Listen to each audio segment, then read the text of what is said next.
Imagine waking up to find your dream home's front yard slashed with ugly spray paint, courtesy of the neighborhood's self-appointed queen bee.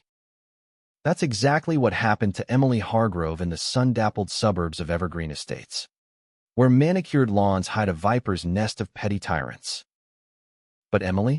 She didn't scream or sue. She watched, waited, and turned the tables in a way that left everyone howling with savage satisfaction.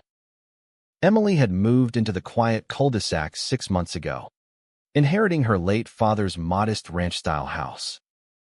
The place wasn't flashy, but it carried whispers of Dad's legacy, a Vietnam vet who'd built everything with his hands, from the weathered wooden fence to the quirky birdhouses that dotted the yard.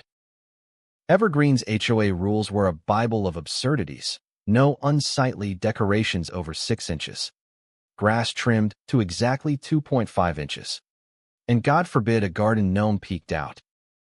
Emily kept to herself, nodding politely at block parties while rumors swirled. That Hargrove girl's trashy, probably hiding junk behind that old fence.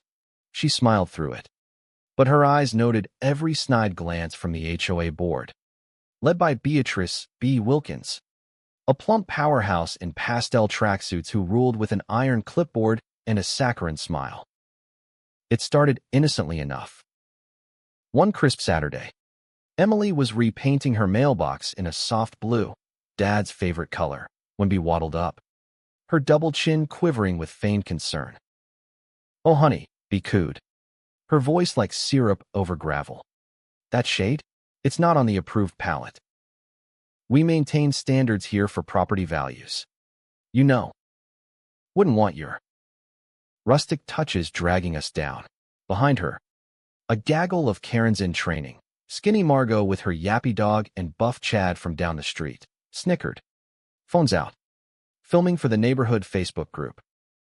"Look at this relic," Chad muttered, zooming in on Emily's faded fence. "Bet it's rotting." HOA violator. Emily paused her brushstroke, meeting Bea's gaze evenly. "It's compliant. Bea. Checked the bylaws myself, but Bea just tooted, slapping a $200 fine notice on the mailbox. "We'll see about that at the next meeting." Standards. Dear.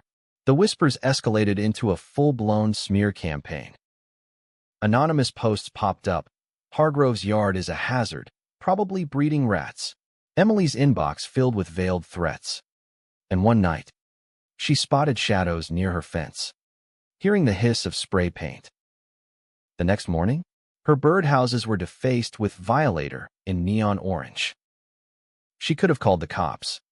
But no, Emily documented it all on her phone, her father's old voice echoing in her head. "Patience wins wars. Kid. Let him dig their own grave." She attended the HOA meeting that week, where Bea presided like a bloated empress, banging her gavel. Item 7. Hargrove property violations.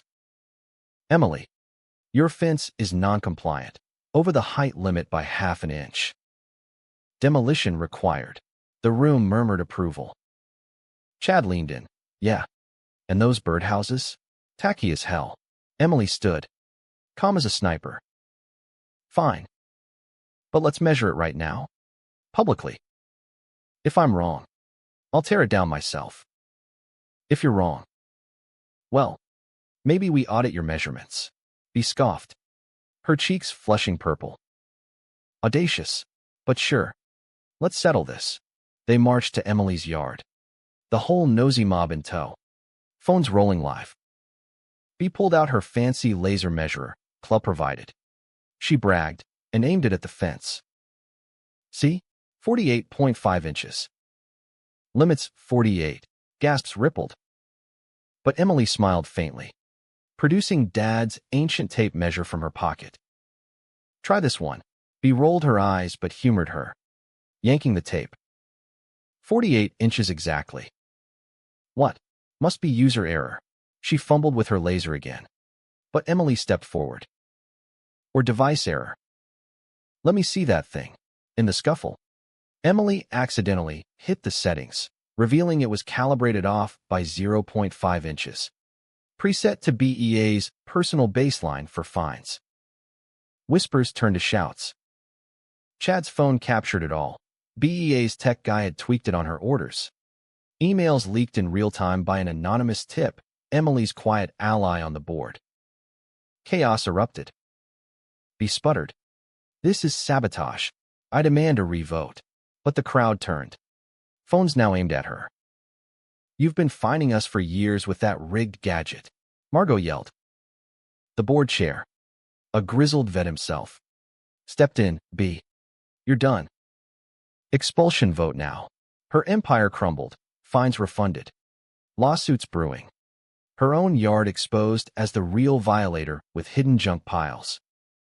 Emily watched B waddle away, defeated, as neighbors clapped her on the back. Weeks later, she led a reformed HOA, channeling Dad's lessons into fair rules that built community, not control. But tell me, was Emily the villain for playing the long game? Or was B the fool who deserved every bit of that delicious downfall?